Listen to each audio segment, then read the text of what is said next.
നമസ്കാരം.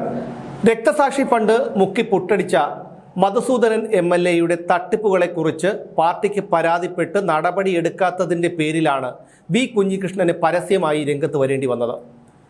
താൻ ആർക്കെതിരെയാണോ തെളിവുകളടക്കം പരാതി നൽകിയത് അയാളെ തന്നെ വീണ്ടും പാർട്ടി അവിടെ മത്സരിപ്പിക്കുന്നതിൽ പ്രതിഷേധിച്ചാണ് സ്വതന്ത്രനായി പയ്യന്നൂരിൽ മത്സരിക്കാൻ വി കുഞ്ഞികൃഷ്ണൻ തീരുമാനിച്ചത്. ആ തീരുമാനമെടുത്തതിനു ശേഷം അദ്ദേഹത്തെ പാർട്ടിയിൽ നിന്ന് പുറത്താക്കി. അദ്ദേഹത്തോടൊപ്പം നിൽക്കുന്നവരെയൊക്കെ പാർട്ടി കഴിയുന്നത്രയും ദ്രോഹിച്ചു. അദ്ദേഹത്തിൻ്റെ ചുവരെഴുത്തു നടത്തിയ മതിലുകൾ പോലും തകർക്കുന്ന ഒരു സ്ഥിതിവിശേഷത്തിലേക്ക് എത്തി. അദ്ദേഹത്തിൻ്റെ സുഹൃത്തുക്കളുടെ വാഹനങ്ങൾ കത്തിച്ചു, വീടാക്രമിച്ചു. അങ്ങനെ പലതരത്തിലുള്ള ഉപദ്രവങ്ങളും അക്രമങ്ങളും ഒക്കെ CPM-കാർ പയ്യന്നൂരിൽ നടത്തി. ഈ പയ്യന്നൂരിൽ വി കുഞ്ഞികൃഷ്ണൻ്റെ സുഹൃത്തായ പ്രസന്നൻ എന്ന വ്യക്തിയുടെ ബൈക്ക് ഈ CPM അക്രമികൾ കത്തിച്ച ഒരു സംഭവമുണ്ടായി. ആ ബൈക്ക് വാങ്ങിക്കൊടുക്കണം, കാരണം ഈ പ്രസന്നൻ്റെ തൊഴിലിൻ്റെ ഭാഗമായിട്ടാണ് ഉള്ളതാണ് ആ ഇരുചക്ര വാഹനം. അങ്ങനെ അദ്ദേഹത്തിന് ഒരു ഇരുചക്ര വാഹനം വാങ്ങിക്കൊടുക്കണം എന്നുള്ളൊരു തീരുമാനം അന്ന് തന്നെ വി കുഞ്ഞികൃഷ്ണൻ ഉൾപ്പെടെയുള്ളവർ എടുത്തിരുന്നു. പക്ഷേ പിന്നീട് അവർ തീരുമാനിച്ചത് അങ്ങനെ 10 രൂപ ചലഞ്ച് നടത്തി വാങ്ങിക്കൊടുക്കാമെന്നാണ്. ഇദ്ദേഹത്തിന് ബൈക്ക് വാങ്ങിക്കൊടുക്കാമെന്നാണ്. അങ്ങനെ ആൾക്കാരിൽ നിന്ന് പിരിവെടുത്ത് 10 രൂപ ചലഞ്ചിലൂടെ പണം പിരിച്ച് ഇത്തരത്തിലൊരു വാഹനം വാങ്ങി നൽകുമ്പോൾ അത് അത്രയും പേരിലേക്ക് എത്തും. അത് എത്ര പേർ പണം കൊടുക്കുന്നു അത് പാർട്ടിയുടെ മുഖത്ത് ഏൽക്കുന്ന ഓരോ അടിയുമാണ്. ആ ഒരു കാര്യം മനസ്സിലാക്കി തന്നെയാണ് വി കുഞ്ഞികൃഷ്ണനെ ഉൾപ്പെടെയുള്ളവർ ഈ ഒരു തീരുമാനത്തിലെത്തിയത്. ഇന്ന് രാവിലെ അദ്ദേഹം ഒരു ചെറിയ വീഡിയോയോടൊപ്പം ഒരു കുറിപ്പും സമൂഹ മാധ്യമത്തിൽ പങ്കുവച്ചിട്ടുണ്ട്. ആദ്യം നമുക്ക് ആ വീഡിയോ ഒന്ന് കാണാം. പ്രിയമുള്ളവരെ, എന്നെ CPM-ൽ നിന്ന് പുറത്താക്കിയ ദിവസം ഉച്ചക്ക് വീട്ടിന് മുമ്പിൽ കുറച്ച് ആളുകൾ ഒരു പ്രകടനം നടത്തുകയും ഗേറ്റിന് മുമ്പിൽ പടക്കം പൊട്ടിക്കുകയും ചെയ്തിരുന്നു. അന്ന് വൈകുന്നേരം എന്നെ അനുകൂലിച്ചുകൊണ്ടുള്ള ഒരു പ്രകടനവും ഇവിടെ എൻ്റെ വീട്ടു പരിസരത്ത് നടക്കുകയുണ്ടായി. ആ പ്രകടനത്തിൽ പങ്കെടുത്ത പ്രസന്നൻ്റെ ബൈക്ക് അന്ന് രാത്രി സാമൂഹ്യ വിരുദ്ധർ തീവച്ച് നശിപ്പിക്കുകയും അത് സംബന്ധിച്ച പരാതി പോലീസിൽ നൽകുകയും ചെയ്തതാണ്. എന്നാൽ ഇന്നേ വരെ അതിൻ്റെ പ്രതികളെ കണ്ടെത്തി നിയമത്തിൻ്റെ മുമ്പിൽ കൊണ്ടുവരുന്നതിന് വേണ്ടി പോലീസ് സന്നദ്ധമായിട്ടില്ല. ബൈക്ക് കത്തിച്ച സംഭവവുമായി ബന്ധപ്പെട്ടുകൊണ്ട് ഞങ്ങളൊരു ആലോചന നടത്തി.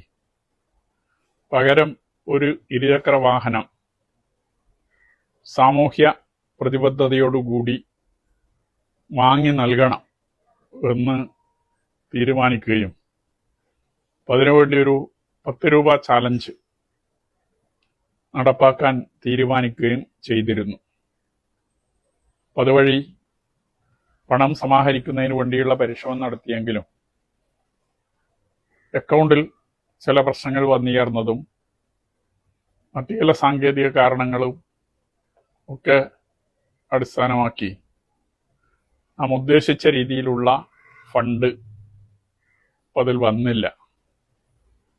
എങ്കിലും ഞങ്ങളെല്ലാം ആലോചിച്ച് ബാക്കി വരുന്ന സംഖ്യ എല്ലാവരും ചേർന്ന് എടുത്ത് ബൈക്ക് വാങ്ങി നൽകുന്നതിന് വേണ്ടി, ഇരുചക്ര വാഹനം വാങ്ങി നൽകുന്നതിന് വേണ്ടി തീരുമാനിക്കുകയും മറ്റന്നാൾ ഏപ്രിൽ മാസം 29-ാം തീയതി വൈകുന്നേരം 5 മണിക്ക് പയ്യന്നൂർ ഗാന്ധി പാർക്കിൽ വെച്ച് ആ വാഹനം പ്രസന്നന് നൽകുന്നതിന് തീരുമാനിക്കുകയും ചെയ്തിട്ടുണ്ട്.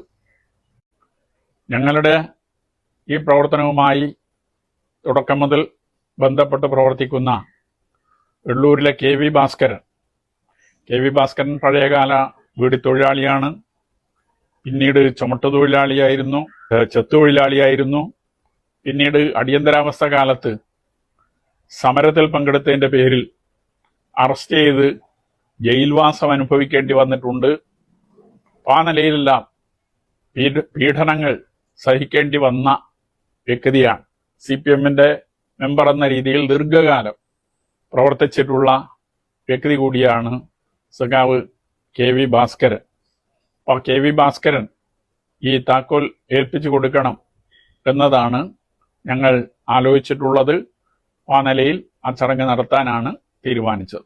കണ്ടല്ലോ, ഈ വീഡിയോയിൽ അദ്ദേഹം കൃത്യമായി കാര്യങ്ങളൊക്കെ പറയുന്നുണ്ട്. ഇനി അദ്ദേഹം സമൂഹ മാധ്യമത്തിൽ പങ്കുവച്ചിരിക്കുന്ന ആ കുറിപ്പ് നമുക്കൊന്ന് നോക്കാം. ജനുവരി 26-നാണ് എന്നെ ഔദ്യോഗികമായി പുറത്താക്കിക്കൊണ്ടുള്ള വാർത്താ സമ്മേളനം ജില്ലാ സെക്രട്ടറി നടത്തുന്നത്.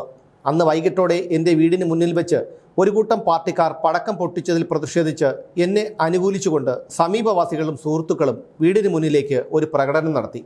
വളരെ ചെറിയ കൂട്ടം മനുഷ്യർ, എൻ്റെ നിലപാടിനൊപ്പം നിന്നവർ, എന്നെ അനുകൂലിച്ചവർ. അന്നത്തെ ആ പ്രകടനത്തിൽ മുദ്രാവാക്യം വിളിച്ച ആളാണ് പി പ്രസന്നൻ. അന്നത്തെ വീഡിയോകളിൽ നിങ്ങൾ അയാളെ കണ്ടിരിക്കും, പിന്നീട് എനിക്കൊപ്പം എല്ലായ്പ്പോഴും കണ്ടിരിക്കും. അന്നത്തെ ദിവസം രാത്രിയോടെ ഒരു കൂട്ടം സാമൂഹ്യ വിരുദ്ധർ ചേർന്ന് പ്രസന്നൻ വീട്ടിൽ നിർത്തിയിട്ടിരുന്ന ബൈക്ക് അവിടെ നിന്നും എടുത്തുമാറ്റി വയലിനടുത്ത് കൊണ്ടുവന്ന് തീയിട്ട് നശിപ്പിച്ചു. അയാളുടെ ഉപജീവന മാർഗമായിരുന്നു ആ വാഹനം, ജോലിയുടെ ഭാഗമായിരുന്നു അത്. പകരം പുതിയൊരു വാഹനം വാങ്ങി നൽകാൻ അന്നേ ഞങ്ങൾ തീരുമാനിച്ചിരുന്നതാണ്. എന്നാൽ അത് മാതൃകാപരമായും അക്രമ രാഷ്ട്രീയത്തിനും സാമൂഹ്യ വിരുദ്ധർക്കൊരു താക്കീതായും വേണമെന്ന അഭിപ്രായം ഉയർന്നതോടെയാണ് ഞങ്ങൾ 10 രൂപ ചലഞ്ച് നടത്തി അത് ചെയ്യാനുള്ള തീരുമാനമെടുക്കുന്നത്. സാങ്കേതികമായ ചില പ്രശ്നങ്ങൾ കാരണം സാമ്പത്തികമായി ആവശ്യമായ തുക കണ്ടെത്താൻ സാധിച്ചില്ലെങ്കിലും ഞങ്ങളുടെ കൂട്ടായ ഇടപെടലിലൂടെ സാമൂഹ്യ വിരുദ്ധർക്ക് മറുപടി നൽകിക്കൊണ്ട് പ്രസന്നന് ഞങ്ങൾ 29-ാം തീയതി ഗാന്ധി പാർക്കിൽ വെച്ച് പുതിയ വാഹനം കൈമാറുകയാണ്. മറ്റന്നാൾ വൈകിട്ട് 5 മണിക്ക് നടക്കുന്ന പരിപാടിയിലേക്ക് എല്ലാവരെയും ഞങ്ങൾ സ്വാഗതം ചെയ്യുന്നു. അനീതിക്കെതിരായ അഴിമതിക്കെതിരായ പോരാട്ടം അവസാനിക്കുന്നില്ല. വി കുഞ്ഞികൃഷ്ണൻ. ഇങ്ങനെയാണ് വി കുഞ്ഞികൃഷ്ണൻ തൻ്റെ ആ കുറിപ്പ് അവസാനിപ്പിച്ചിരിക്കുന്നത്. തീർച്ചയായും അദ്ദേഹത്തിന് വേണമെങ്കിൽ ഒരു ബൈക്ക് പ്രസന്നന് വാങ്ങിക്കൊടുക്കാമായിരുന്നു. പക്ഷേ അങ്ങനെ വാങ്ങിക്കൊടുത്താൽ ഇത് ജനങ്ങളിലേക്ക് എത്തില്ല. അതുകൊണ്ടാണ് 10 രൂപ ചലഞ്ചിലൂടെ പണം പിരിച്ച് പ്രസന്നന് ഒരു ബൈക്ക് വാങ്ങിക്കൊടുക്കാം എന്നുള്ള ഒരു തീരുമാനത്തിൽ വി കുഞ്ഞികൃഷ്ണനും കൂടെയുള്ളവരും എത്തുന്നത്. അത് ജനങ്ങളുടെ വലിയ പങ്കാളിത്തമുണ്ടായി. ആ ബൈക്ക് വാങ്ങിയ ബൈക്ക് 29-ാം തീയതി ഗാന്ധി പാർക്കിൽ വെച്ച്, അതായത് ഈ കുഞ്ഞികൃഷ്ണൻ്റെ പുസ്തകം പ്രകാശനം ചെയ്ത അതേ ഗാന്ധി പാർക്കിൽ വെച്ച് പ്രസന്നന് സമ്മാനിക്കുകയാണ്. അപ്പോൾ ഒന്ന് നോക്കൂ, കണ്ണൂരിൽ CPM-ൻ്റെ അവസ്ഥ എന്താണെന്ന് നമുക്കൊന്ന് ഊഹിക്കാവുന്നതേ ഉള്ളൂ. ഈ സാധാരണക്കാരായ ജനങ്ങളെല്ലാം ഇപ്പോൾ പാർട്ടിയിൽ നിന്ന് അകന്നു നിൽക്കുകയാണ്. ആകെയുള്ളത് കുറച്ച് ആശ്രിതർ മാത്രമാണ്. ഈ ഗോവിന്ദനെ പോലെയുള്ളവരുടെ ഔദാര്യം കൈപ്പറ്റുന്ന കുറച്ച് ആശ്രിതരാണ്. പിന്നെ പാർട്ടിയുടെ പേരിൽ അവിടെ നിയമവിരുദ്ധ പ്രവർത്തനങ്ങൾ നടത്തുന്ന ഒരു കൂട്ടരാണ്. അല്ലാതെ പാർട്ടിയെ സ്നേഹിക്കുന്ന, ചെങ്കോടിയെ സ്നേഹിക്കുന്ന, പ്രസ്ഥാനത്തെ സ്നേഹിക്കുന്ന ആരും ഇപ്പോൾ പാർട്ടിയോടൊപ്പമില്ല. അവരൊക്കെ ഈ കുഞ്ഞികൃഷ്ണനെയും TK ഗോവിന്ദനെയും പോലെ ഉള്ളവരോടൊപ്പമാണ്. എന്തായാലും കണ്ണൂരിൽ പോലും, പാർട്ടിയുടെ ഉറച്ച കോട്ടയായ കണ്ണൂരിൽ പോലും CPM-ൻ്റെ ഗതി ഇതേ തരത്തിലുള്ള അധോഗതിയാണ്. ഇനി ഒരിക്കലും പിടിച്ചു നിൽക്കാൻ കഴിയാത്ത ഒരു സാഹചര്യത്തിലേക്ക് CPM അവിടെ മാറിയിരിക്കുന്നു.